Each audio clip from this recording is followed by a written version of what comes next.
Hi, this is Derek. For today's review, I will be talking about American Beauty. This is the 1999 winner for Best Picture. It's directed by Sam Mendes. And it is one of my favorite movies, really. Definitely when I was younger, it was one of those movies that I would just watch over and over and over again. Really among a select few movies that really kind of got me more seriously into movies, like really appreciated, like, the art and story and philosophies, whatever. It's just a great movie. It's spectacular, as they would say. It's a story of Lester Burnham, played by Kevin Spacey, who I guess you could say he's a desperate man in desperate times, living in suburbia. As he narrates the film, and as he narrates the opening scenes, he says, "In less than a year, I will be dead." So we're hearing the narration from a dead man. I guess looking back on a few events in the final days of his life. And I mean, probably the best way to put it is like he's going through a midlife crisis, of course, which I know we've seen movies about that kind of thing before, so that's nothing really new. But to just call this a movie, about a midlife crisis, a pathetic middle-aged man lusting over a young girl, it kind of takes away from the movie a little bit, because it does reach quite a bit deeper than that. As the subtitle says, "Look closer." If you've read up on the movie, you'll know the title "American Beauty" actually refers to a breed of roses, which, while beautiful on the surface, underneath through the roots, it's rotting horribly. So very symbolic, right? So there is that, and I think it kind of speaks in one way to a generation where the generation of folks who were either teenagers, young adults in the 60s and 70s, a time of great social change, rebellion, sticking it to the man, sex, drugs, and rock and roll, but have suddenly found themselves sold out, kind of made their own prisons and just went into suburbia and got good 9-to-5 jobs and a mortgage and all that shit, and sort of falling asleep. That's what Burnham says in his opening narrations. I feel so sedated, right? So what really kind of wakes him up in this movie, because we see in the opening scenes, and as he explains, he's seen as kind of a loser, pathetic, and like we even see in one of the scenes at his job, there's a whole kind of sort of subplot about an auditor trying to see who's valuable in their job and who's not, and he goes up to Lester, and he's like, "Oh, Lester, can I have a minute of your time?" He's like, "For you, Brad, I have 5. Such a pathetic kind of a phony kind of guy, and his wife doesn't really respect him. His daughter kind of hates him, and they're just all on kind of autopilot, suburban, picket fence, roses in the garden kind of shit. But what wakes him up is this breathtaking beauty of this girl from his daughter's school. They're at a high school game. They visit to see their daughter perform as a cheerleader. And then this girl, played by Mina Suvari, Angela Hayes, everything just kind of stops short, and it wakes him up. So we see that iconic scene where everything's just gone blank, and it's just him alone in the stadium, and her alone on the floor there. She's doing the dance for him and whatever, and she opens up her shirt, and the roses come out and they hit him, and that starts kind of the obsession, and it kind of starts his awakening to try and get his life back and stuff. And so all that kind of brings this spirit back, this rebellious spirit back. So he's like doing drugs again, and he's sticking it to the man again. So he's found something that he's lost, and at the same time he's learning to appreciate beauty in the world through the next door neighbor, Ricky Fitz. And so in another way, it does also kind of speak not just to that generation, but the younger generation with his daughter, played by Tora Birch, and the neighbor, Wes Bentley, who they have, the status quo has been set up by the generation behind them, or before them, I should say. They want to escape it. They want to run away. They want to get away from it. They don't want to be normal, quote unquote. So that's that's kind of their struggle too. So I think it kind of shows things from two different perspectives. Even though I mean it's more Lester Burnham's story, obviously, but it does show through different perspectives, and even from that quote unquote prison that Lester seems to think he's in. We do see his wife's point of view, Annette Bening, great in her role, who, she wants to appear successful. She's having her own struggle. There's also a subplot with her about, having an affair with the real estate king, played by Peter Gallagher, who, looks like this, soap opera star, and it's kind of a funny, cheesy character. But, it shows her perspective, too. So I think it's a fair presentation of all this, because the movie it feels almost surreal in certain parts. We don't want to, or we're not meant to take the whole movie as a very literal type of drama. It's a larger than life kind of movie. It has these incredible fantasy sequences. It has this feeling of being a little bit more than just a chamber drama. It's not ordinary people or whatever, but I think in a lot of ways the way the movie is filmed and the way it looks beautiful. I mean, I think this was, as far as I know, Sam Mendes' first film, so he showed a lot of competence in the filmmaking and getting the particular type of performances from the actors, because I mean it's a black comedy, but it also touches on some very serious things too. So I mean there's a really tricky balance that has to be played. So there's a whole amount of absurdity to it.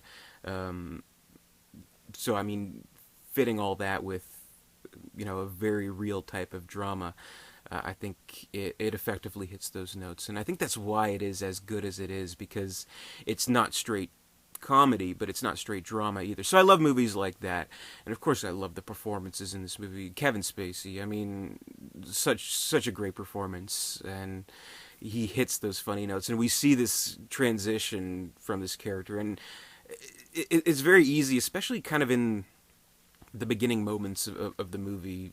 Well, even the first half, I would say, to not quite be on his side. You kind of think, oh well, this character, he is a pathetic, loser lusting over this young girl.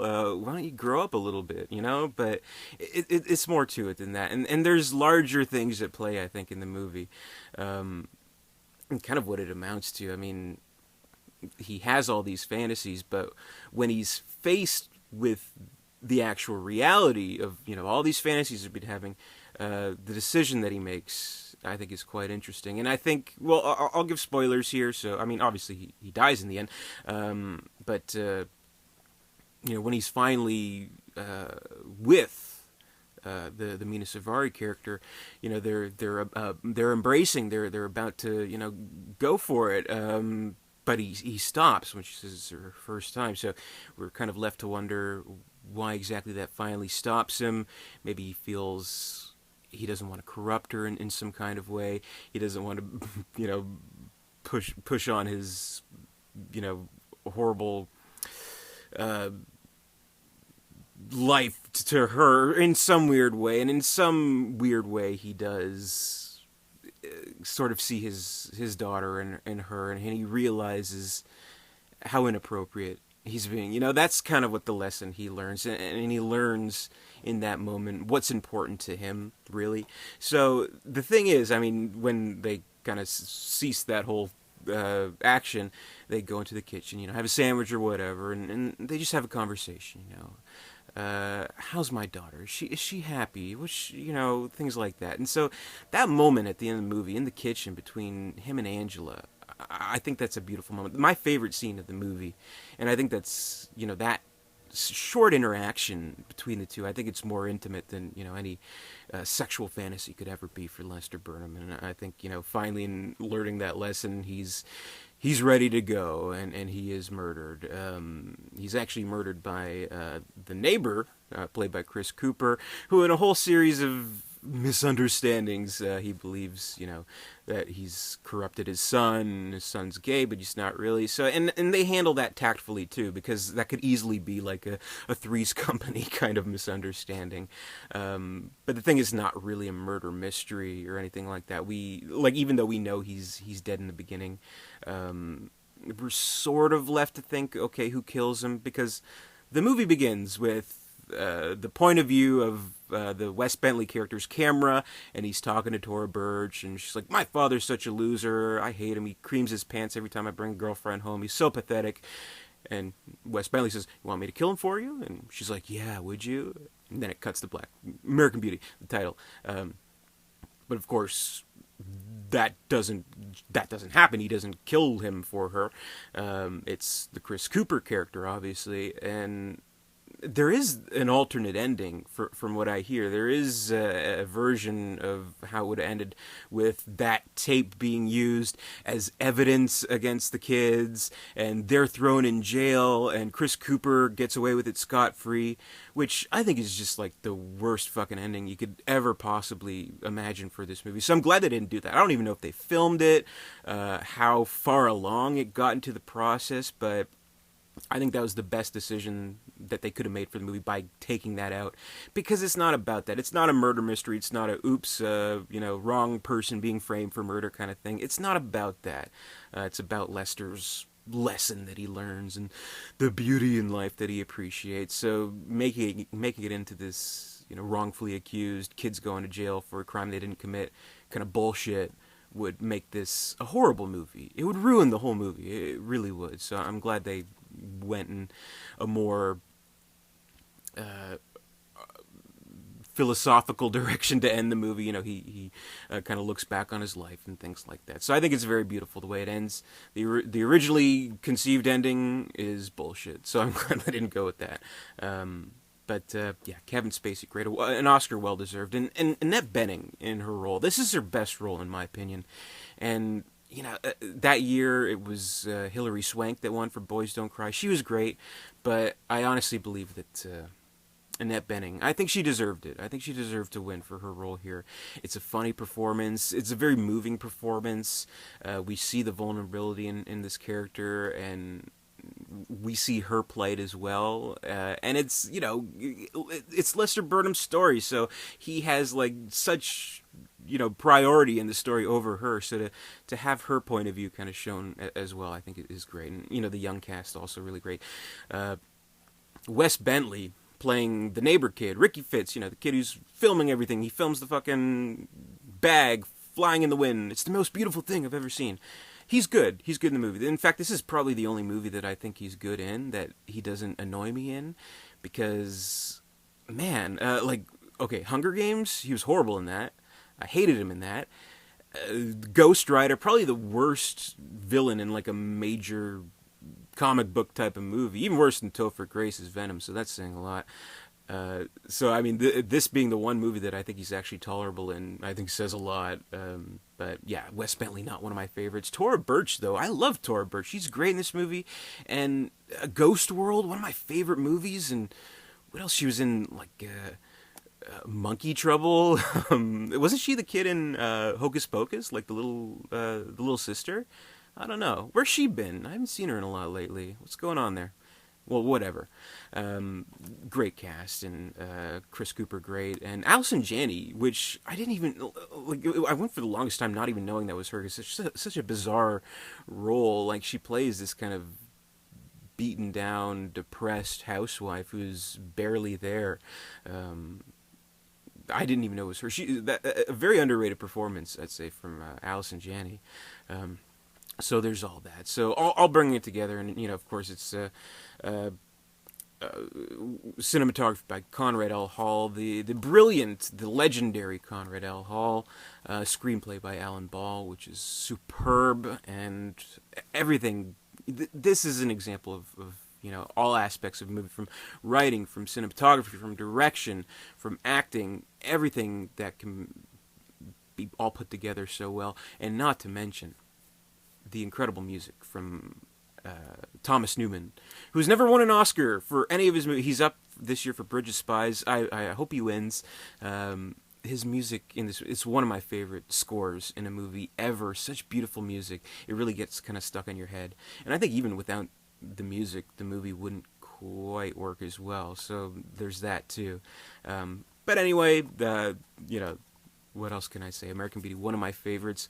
I know in the past years, people have said it's kind of overrated. I disagree.